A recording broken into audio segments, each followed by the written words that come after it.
どういうつながりがあったのか知らねえがやめときな。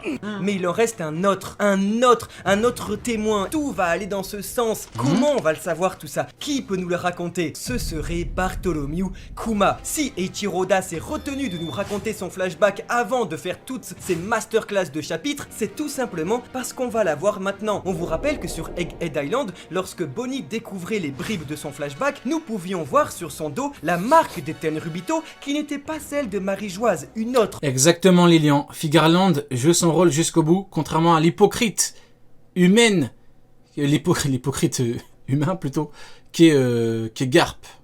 Ouais, Garp qui a le cul entre 8 chaises, lui. C'est pas 2 chaises, entre 8 chaises. Ouais, Luffy, ouais, Ace, ouais, Sengoku, ouais, la marine, Tenryubito. T'aurais dû partir chez Dragon pendant qu'il en était encore temps, Garp. Il aurait dû partir chez Dragon. Là, il s'est foutu dans un bourbier en partant sur la ruche.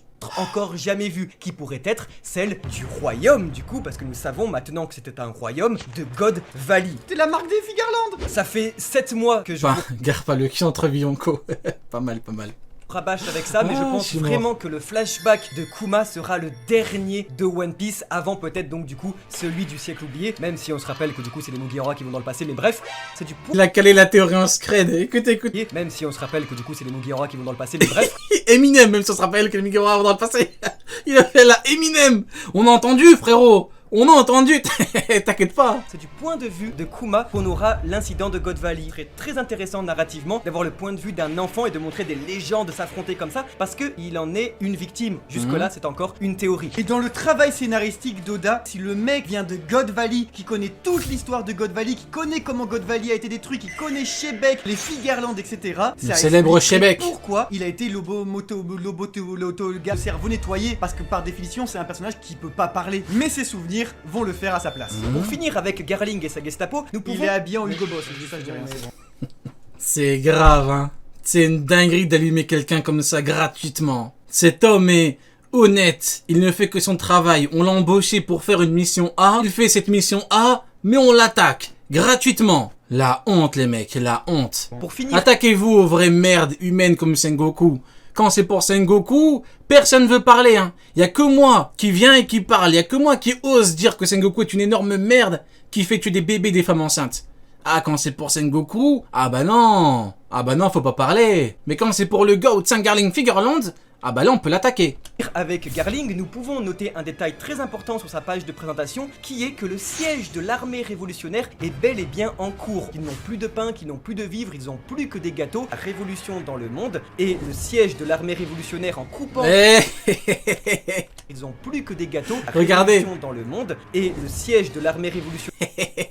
Regardez, le terrible Aramaki capable de one-shot King et Queen sans rien détruire. Oh bah non, ils étaient en pleine forme, il est arrivé devant eux, il a dit écoutez les gars, je vais vous one-shot. Il a mis sa main comme ça, ils ont rien pu faire, il est trop fort, trop rapide, il est trop agile, il est trop puissant. Boum, il les a one-shot. Mais quand c'est pour Morlaix, vous comprenez pas, faut détruire toute la planète. Ah bah, quand c'est pour Morlaix, il faut détruire tout le système solaire. Ah bah on va retrouver des plantes, on va retrouver de la mauvaise herbe sur Jupiter, tiens. Ah bah il y en aura partout. Bah attendez, il combat quand même le terrible Morlaix. Ah bah oui, attendez quand même, hein. En coupant les voies Avec plaisir, mon cher monsieur Plinsky. On remarque donc que les voies d'approvisionnement de Marie-Joise sont bel et bien coupées et que certains pays ne payent plus la taxe céleste. Mais que surtout, la réserve de Marie-Joise a été détruite.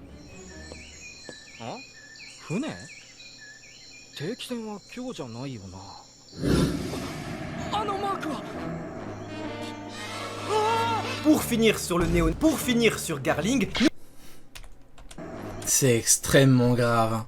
Je vous jure que c'est extrêmement grave. Je ne peux pas laisser passer ça. Pour finir sur le Néo... Comment ça, mon ref? Qu'est-ce que tu voulais dire? Hein? Comment ça, mon ref? Vas-y, parle, explique-toi. Sur le néo quoi? Hein? Sur le néo quoi? Allez, dis-nous tout. Va au bout des choses, hein? Quand on veut parler sur quelqu'un, il faut dire les choses jusqu'au bout. Faut pas s'arrêter en cours de route. Pour finir sur Garling, nous pouvons remarquer quelque chose de très intéressant dans son chara-design, c'est forcément sa coupe de cheveux en forme de lune. Un design directement récupéré La néomarine de Zephyr, probablement. Oui, oui, sûrement, oui. de Gali, le pirate originel, le tout premier adversaire de Luffy. Vous le reconnaissez peut-être pas, c'est normal, il apparaît uniquement dans le prototype de One Piece intitulé Romance Down. Et Shiro Oda offre à Garling la même C'est un plastique. Garling Figureland, regardez-le. Quel flow incroyable. C'est un Garling Figureland, les mecs, il est pas là pour rigoler, hein. En plus d'un nom très semblable.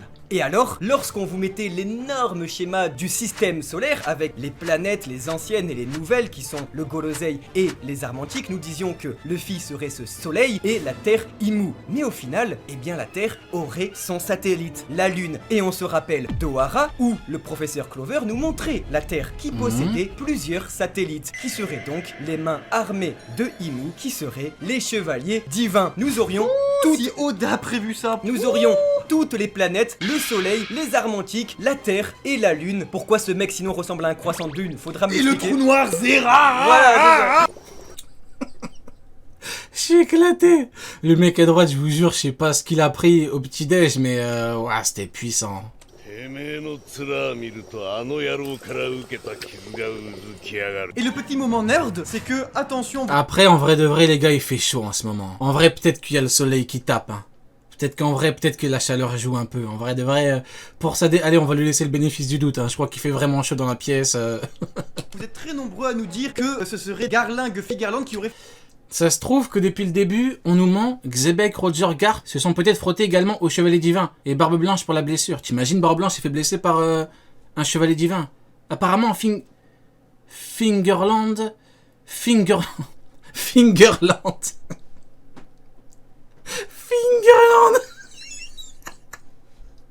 Fingerland le pays des doigts. Finalement, le pays des doigts et l'homme qui a donné la première cicatrice à Barbe Blanche, c'est bien Garling qui a infligé les cicatrices à Barbe Blanche. Ok. Du moment que c'est pas Fingerland peut-être. Fingerland, ça m'étonnerait. cicatrice L'homme doigt, ça m'étonnerait. Blanche parce que lorsqu'il voit Shanks le roux sur son navire, il dit ta tête me rappelle les cicatrices de l'autre fumier. Mais du coup, dans un databook, il était précisé que c'était une pensée liée à Goldie Roger. Cela dit, il est très pertinent de dire que, en faisant le petit nerd, on voit que du chapitre 963 à 966, qui représente toute la présence de Barbe Blanche jusqu'à son affrontement contre Roger, et même après, je précise son affrontement, il n'a aucune cicatrice, genre aucune sur le torse. Ce qui sous-entend que Roger ne lui a rien fait. Plus encore, lorsqu'il rencontre Roger, Le problème, c'est que c'est dans le même où c'est écrit combat déséquilibré avec Vista, ou l'autre qui peut tout trancher, ou l'autre c'est le plus fort du monde. Des fois, malheureusement, il y a des petits trucs et des petites phrases, faut vraiment les vérifier. Parce que dans le manga, t'as Barbe Blanche qui dit bien l'autre en pas fait, et après il nomme Roger. Bon bah quel intérêt si après tu le nommes, au début tu le vois, tu mets même des guillemets l'autre en pas fait, comme si l'auteur voulait cacher l'identité, pour après venir nous dire qu'en fait c'est Roger. Non. C'est malheureusement parfois faut bien les vérifier. C'est comme pour Zeph, c'est comme pour le truc avec Vista. Malheureusement des fois faut les vérifier. bien que ce soit un peu mystique parce que J'en profite parce que bon beaucoup m'ont envoyé le screen du truc, mais bon. il a vraiment son saké pile sur le torse, on voit qu'il a pas de cicatrice apparente. Du coup, ce serait amusant de savoir que ce serait pourquoi pas Garling il y a 20 ans après la mort de Roger. Attends, Garling aurait blessé Barbe Blanche après God Valley. Ce qui d'ailleurs montrerait que même Barbe Blanche finalement aurait la moitié de l'âge de Garling. Il a 70 piges, Garling en aurait 140, j'aimerais Attends, quoi? Attends, Barbe Blanche, il aurait blessé le Barbe Blanche Prime du coup. Donc le Barbe Blanche qui est plus fort que les Yonko de base. trop que ce soit le papy originel et que tout le monde s'écrase face à lui, ce serait trop cool. Ouais, vachement fort, Garling, hein. Mais moi je l'ai sous-estimé là. Pour finir cette histoire en enfer, Eiichiro Oda va boucler la boucle en terminant Ah, blessé Barbe Blanche Prime, ah, c'est pas juste dur, frérot. C'est extrêmement dur, hein. Le mec de base, il est plus fort que les Yonko. Alors là... de Ah, mais surtout, l'autre en pas fait. Genre en mode, il dit l'autre en pas fait, et l'autre en pas fait en question, il vit sa vie tranquille, il a Marie-Joise, il se balade. Le mec, il a blessé Barbe Blanche Prime, en plus, il se balade dans la nature et tout. Barbe Blanche, il a jamais rien fait. Ah, compliqué, hein. sabot. Ce qui nous permet une nouvelle fois d'apercevoir son écriture qui sera beaucoup plus nuancée que celle de ses frères. Parce que pour les vieux lecteurs, c'était quelque chose qui était assez inquiétant. Tout le monde le comparait à un Ace 2.0 depuis Dressrosa. Je trouve qu'Eiichiroda a vraiment réussi son coup en montrant un sabot qui va être beaucoup plus réfléchi que ses frères qui se tapent sur la gueule et qui sont beaucoup plus bourrins. Lui, au contraire, va même réussir à mentir, chose que Ace et Luffy étaient incapables de faire. Tout ça grâce à une éducation différente qu'il a eue avec l'armée révolutionnaire. Il aura appris un certain utilitarisme, il aura appris un certain machiavélisme et il aura appris à mentir, à faire le mal pour un plus grand bien. Ça y est, après son commencement il y a 5 ans, la rêverie de One Piece est officiellement terminée. Eiichiro Oda nous a fait un magnifique gâteau et tous ces enjeux... Un magnifique gâteau, hein. Et on a terminé avec la cerise sur le gâteau, avec le Haki des Rois offensif sur le Kokuto Yuru, Sangarling, Figureland et le GOAT. vont se terminer grâce à la cerise au-dessus qui est Egghead Island. Mais alors... je suis vraiment déçu, honnêtement, j'aurais vraiment préféré qu'il ait une épée noire. Hein. Vraiment, j'aurais aimé. Seul truc, mon seul regret, ce serait peut-être que j'aurais aimé qu'il ait une épée noire, Sangarling Figureland. Parlons bien, parlons arme antique. On vous rabâche depuis longtemps que Vivi serait l'arme antique Uranus et ce chapitre va complètement dans ce sens, mais plus encore nous apporte plein de nouvelles... Et je dis ça, mais on l'a même pas vu son épée, c'est le... Depuis tout à l'heure, c'est des fanarts. Qu'est-ce que je raconte, moi? Non, c'est... Ça m'a induit en erreur, vous vous rendez compte? C'est le genjutsu, ils ont fait que chier sur Sangarling, du coup j'ai parlé trop vite. Mais non, du coup on n'a même pas vu son épée de mémoire, hein. Elle était dans le fourreau, oui, elle était dans le fourreau du coup. Ah, peut-être qu'il a une épée noire, hein. Ah bah qui sait? Il a blessé Barbe Blanche Prime, hein. Des informations trop excitantes. En vrai. Dans un premier temps, nous savons désormais que ce qui a détruit Lulusia est une toute nouvelle arme qui s'appelle Mother Flame, la flamme mère inventée par le professeur Vegapunk. Faut vraiment l'attraper lui, hein. Vegapunk, faut vraiment le choper. Le plus C'est intéressant une dinguerie avec ce qu'il a Mother fait. Flame, c'est bien son étymologie, car en japonais, en katakana, nous pouvons lire un nom propre, Moza Fureimu. Ah, quand c'est pour vérifier les katanas, c'est pour vérifier les katanas de Masa Fureimu, ah là on vérifie, hein. Mais quand c'est pour vérifier la vivre-carte de Mihawk et de Vista, ah non, faut pas vérifier, hein. Les katanas, les katakana, tout ce qui finit en A, là. Tout ce qui finit en A, quand c'est pour les vivre-cartes, ah bah non, Oda était bourré, hein. Ah bah oui, attendez, quand même. Une combinaison très intéressante pour jouer à la fois sur le mot Mother Flame, sur la flamme mère, mais aussi Ah, quand c'est pour jouer sur les bandanas, là. sur la sérénité de la mer, mais également sur le mot Punta Cana.